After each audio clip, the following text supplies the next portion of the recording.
विधानसभा चुनाव में मिली दमदार जीत के बावजूद भारतीय जनता पार्टी उत्तराखंड में संगठन के भीतर बदलाव करने की तैयारी कर रही है। चर्चा इस बात को लेकर है कि सबसे पहले प्रदेश अध्यक्ष ही हटाया जाएगा, उसके बाद नई टीम भी तैयार की जाएगी। प्रभारी जो कि उत्तराखंड बीजेपी के हैं दुष्यंत गौतम, वो इस मिशन पर अब जुट गए हैं। आने वाले दिनों में उनकी बैठकें उत्तराखंड में भी होंगी। आलाकमान के साथ ये माना जा रहा है कि उनकी चर्चा हुई है। उत्तराखंड बीजेपी के महामंत्री संगठन अजय कुमार भी 2-4 रोज दिल्ली में रहे, उन्होंने भी इस मसले को लेकर चर्चा की है, ऐसी खबरें हैं। और सूत्रों का यह दावा है कि मदन कौशिक के खिलाफ, क्योंकि विधानसभा चुनाव के मतदान के बाद गंभीर आरोप लगे थे, एक विधायक ने तो उन्हें गद्दार तक कह दिया था, उन्हें हटाने की मांग की थी।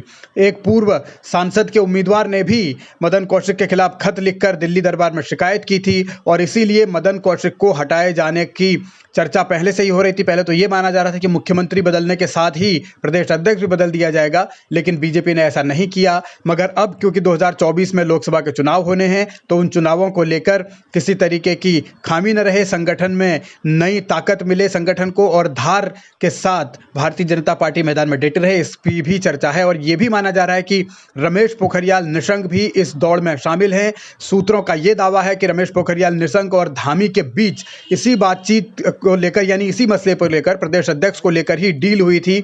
निशंक ने इसी बात पर समर्थन किया था धामी का कि वो प्रदेश अध्यक्ष बनेंगे, धामी मुख्यमंत्री बनेंगे। तो क्या ये सूत्र जो दावा कर रहे हैं, इसके हिसाब से अगर होता है तो जाहिर है कि निशंक को कमान उत्तराखंड में भारतीय जनता पार्टी दे सकती है। वो बड़ा चेहरा है, पूरे उत्तराखंड में उनकी पकड़ है, क्योंकि वो 2009 से 2011 तक मुख्यमंत्री भी रहे हैं और इससे पहले वो मंत्री भी रहे हैं, केंद्र में भी वो मंत्री रहे हैं। तो इन परिस्थितियों में निशंक को कमान दिए जाने से इनकार नहीं किया जा सकता। लेकिन कांग्रेस ने जिस तरीके से युवा लीडरशिप को आगे किया है, करण महरा को आगे लाए हैं, तो क्या निशंक पर ही पार्टी दांव खेलेगी या फिर और अब जो बदलाव है, जो समीकरण है, उस हिसाब से फैसला लेगी, इसका इंतजार करना होगा।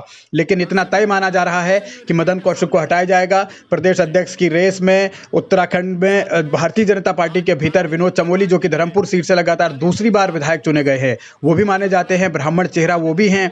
इसके अलावा जो राजनीति है कांग्रेस की अलग दिशा की तरफ अगर चली है, उन्होंने नए समीकरण साधे, तो भारतीय जनता पार्टी में महिला मोर्चा का भी अध्यक्ष अब बदलना है, क्योंकि रितु खंडूरी उत्तराखंड में पहली विधानसभा की महिला अध्यक्ष बनी है। और इस तरीके से ये माना जा रहा है कि रितु खंडूरी के बदले कोई नया चेहरा अगर आना ही आना है तो वो किसे दिया जाए, इसको लेकर भी चर्चा का दौर जारी है, मंथन का दौर जारी है। भविष्य में जल्द ही इसका भी फैसला भारतीय जनता पार्टी कर लेगी।